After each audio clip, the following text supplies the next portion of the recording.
Since the trade winds are blowing, it might behoove us to take a look at what exactly is going on in terms of value, because a lot of people, and let's take a look at it here, a lot of people are talking about these trades now. I don't think the Jets are trading number 2.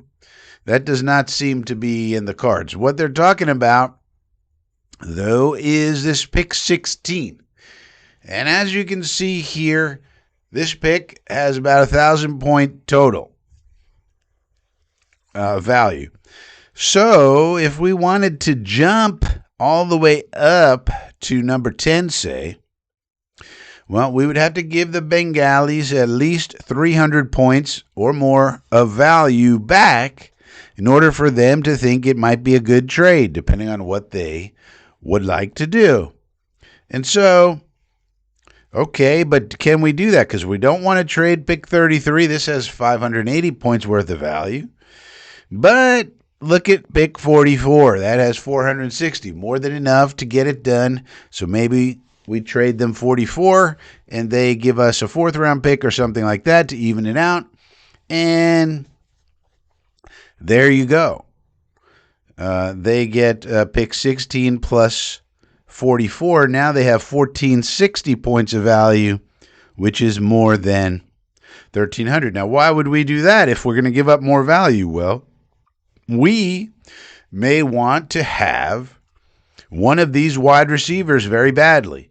It's pretty much not a secret the way, unless Muji makes some moves before the draft, it's pretty common knowledge that we have a pretty big hole on the roster, and that hole is called wide receiver. And so if a few of the wide receivers we like start coming off, Tate goes to the Browns, Tyson goes to the Redskins, to the Commanders, something like that, then there starts to be a run, and we start to get worried because the Saints could take a wide receiver, the Chiefs, the Dolphins could take one, the Rams could take one, the Ravens could take one, probably not the Cowboys or Buccaneers.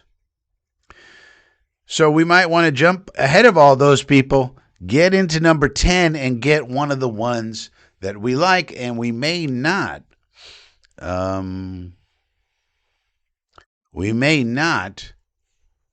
be, we may not mind giving up a little extra value just to get the one of the ones that we want for wide receiver because we need it so badly. That's one of the downsides to Muji's offseason so far.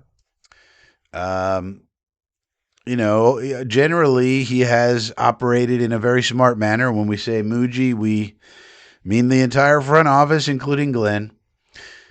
And overall, it's been pretty smart, all the decisions that he's made. But the one thing that he hasn't really addressed that's really important is the wide receiver position. And so, again, unless he makes a move beforehand, he may get a little desperate. Now that wouldn't be so bad if he, made a move like that. That's not totally desperate. It'd be all right to do, especially because if you did that, then what you would want to do is trade that 33rd pick back and pick up some more draft capital that way. So that's really the value there of those picks. So if we're going to talk about any of the trade winds are blowing, that's the kind of thing that we need to discuss if we're going to discuss it intelligently about what makes sense to move where. You got to know what are the values of the picks that you're talking about trading.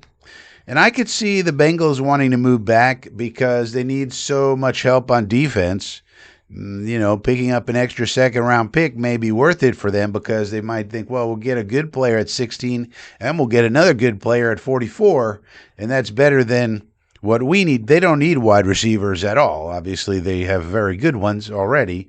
So they're not in the wide receiver market, really.